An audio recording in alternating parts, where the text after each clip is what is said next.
We have stayed in a lot of Disney Vacation Club resorts over the last year, and it's been great, but 2025 is right around the corner.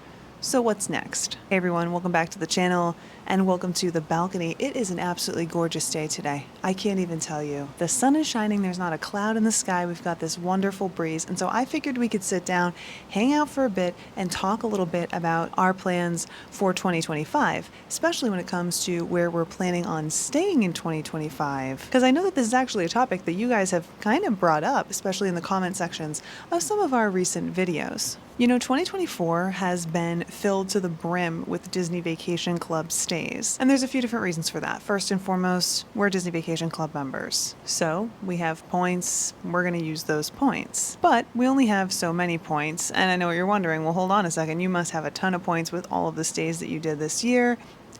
Yes and no. While we do have more than enough points to enjoy ourselves at various Disney Vacation Club properties throughout the year, this year was a little bit different. So you know how in the past we've talked about how you can bank and borrow points? Now for those of you who aren't necessarily familiar with how Disney Vacation Club membership works, let me give you a very quick rundown. So when you decide to become a Disney Vacation Club member, you purchase a contract, and this contract will be for a number of points. You can choose how many points you would like to purchase, though I believe the minimum is around 150 points in order to get the full perks and benefits of being a Disney Vacation Club member. Those points can be redeemed for nights at Disney Vacation Club properties. So understanding your travel plans and what your vacations usually look like helps you figure out how many points to purchase. Now those points are going to be available to you during something called a use year, but you're not limited to that number of points. And no, I'm not talking about buying additional contracts. You also have the option of doing something called banking and borrowing points. So you can take this year's points and push them into next year. You can take next year's points and pull them into this year. And that's one of the things that Disney Vacation Club does that makes it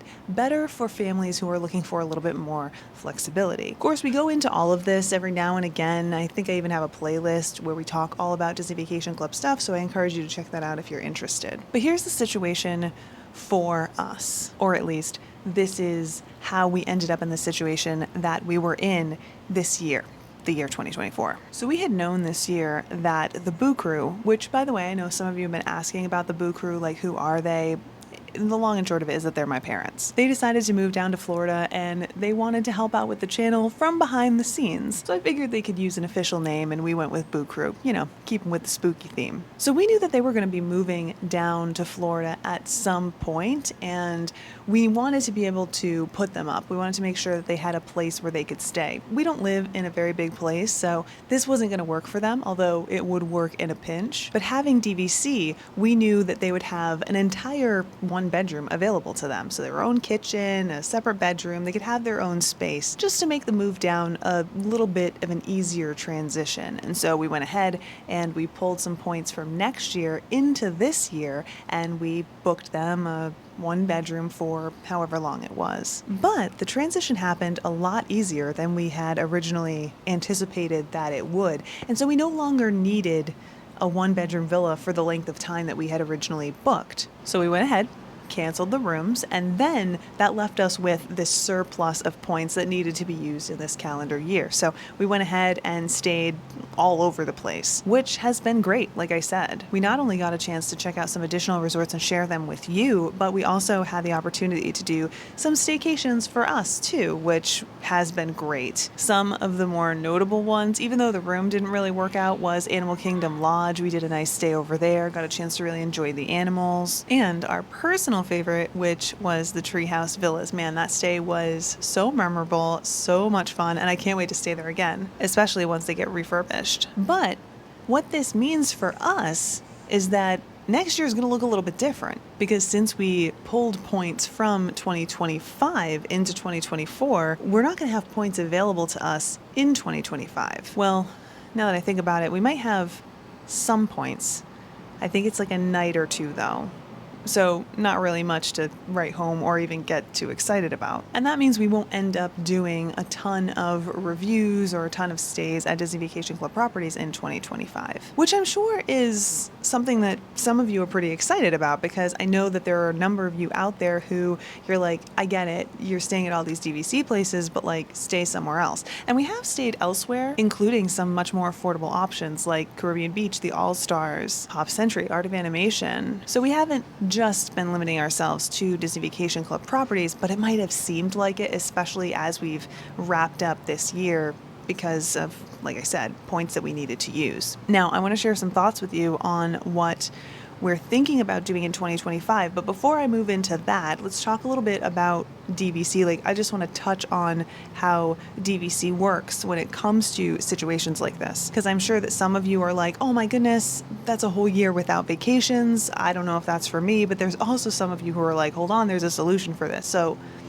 let's make sure that I'm covering all my bases and giving you the information that you might be looking for. So like I said, we've already used like 90% of our allotment for 2025 when it comes to Disney Vacation Club points. And like I said, there's a few that may be available in 2025. Also, we're banking like 2 points this year because we're not going to be able to use them. So might as well take them and put them into 2025 so we can use them hopefully next year. Again, like I said, maybe a night or two depending on the room that we choose. But that doesn't mean that we are completely out of luck when it comes to using our Disney Vacation Club membership in 2025. We do have options that are available to us. So if you find yourself in this position or you're thinking about becoming a Disney Vacation Club member and you're like, well, I don't want to not vacation, this is how you can do that. So in the year 2025, we could, of course, use the small amount of points that we have available and any points that we may have banked. Like I said, in this case, it's like 2. But we can also pull points from 2026. Again, remember how I mentioned banking and borrowing? So that is an available option for us. And it would allow us to have our regularly scheduled vacation for 2025 and continue going that route until we find ourselves in a position where we can't vacation in the future and then take that year off. So for example, in 2025, we can use our 2026 points. In 2026, we can use our 2027 points. And then if we can't vacation in 2028, we just take a year off and it's not a big deal. For us, this next year, this year that is coming, is going to be that year that we're going to take off. Then when 2026 rolls around, we'll have our full point allotment and we'll be good to go moving forward. So that's the route that we're choosing to go. You don't have to go that route. Of course, you could always opt to do 2 smaller vacations, for example, and I know that this is going to be a lot, so bear with me here, but in 2025, this coming year, when we have very limited points, we do have the option of borrowing maybe half of our points, doing a week at Disney as opposed to 2 weeks, maybe even stretching it a little bit longer depending on the resort we choose to stay in. You know, we can maximize our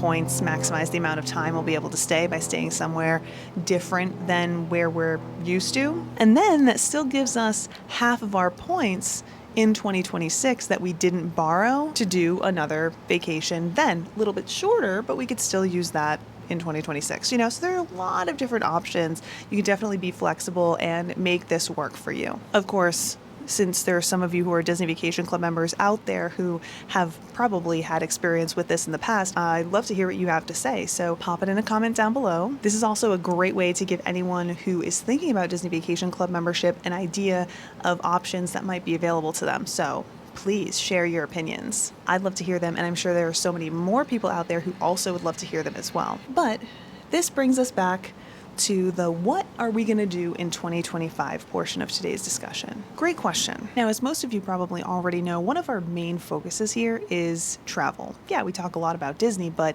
I want to give you the tools that you need to travel well, whether it's here at the Walt Disney World Resort, over in Universal, elsewhere, whatever the case may be. And right at the top of the list of priorities when it comes to traveling is finding good accommodations. So, of course, 2025, we're going to have to talk about different accommodations here at the Walt Disney World Resort, at Universal, elsewhere in the Central Florida area, maybe even beyond. But here's the thing, I don't know what exactly that means for us in 2025 quite yet. I mean, we haven't explored any of the resorts over at the Universal Orlando Resort, so I'm really excited to go check out some of those properties because I've heard some really great things. Also, they have some phenomenal perks that I would like to take advantage of myself, so I feel like that's at the top of my list of things to do. It's like the most obvious choice. Now, we have stayed at a lot of places here at Walt Disney World, but I'm personally leaning towards some of the options that are not Disney owned and operated. Places in Bonnet Creek, maybe staying at the Dolphin because we have stayed at the Swan, maybe even the Swan Reserve. So those are things that are on my radar, but I'm also thinking about possibly doing some off-property options as well. We have stayed some places off-property recently, certainly since we've started doing hotel reviews here on the channel in this Walt Disney World area. We haven't ventured out too far, haven't done any off-property options near Universal, but I definitely feel like that would be a great option too, especially because Universal has so many off-property options available, lots of other places, other alternatives to stay at in the Universal area versus, here in Walt Disney World. It's a little bit of a different situation. There's many more that are on property as opposed to off property. Anyway, as you can see, we have a lot of options available to us, and I'm not settled on any of them yet, and I don't think that Russ is either, outside of like loosely saying, yeah, I want to stay at one of the Universal resorts. So this is where I want to reach out to you guys. What are some of the places that you would consider staying if you were visiting Walt Disney World, visiting Universal, if your preference was on property, if your preference was off property? Where are some of the places that you would like to see us stay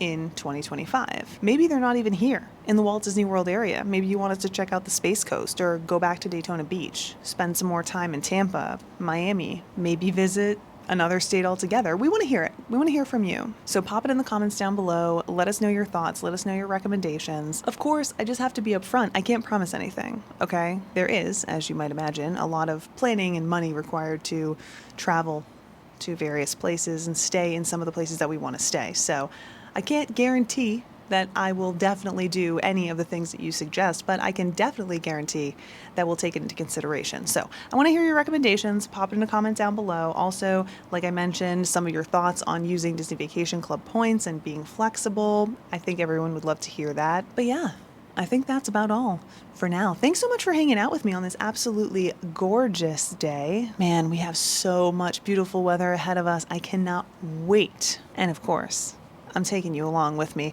on all of our beautiful weather adventures. And of course, sure, there's going to be some rainy adventures too. But anyway, for now, I think I'm about to go head inside, make myself a delicious cup of iced coffee, and then come back out here and chill. Sounds like a good plan, right? Anyway, I hope you have a fantastic day wherever it is you are, and I look forward to you guys hanging out with me in the next one. Until then, bye.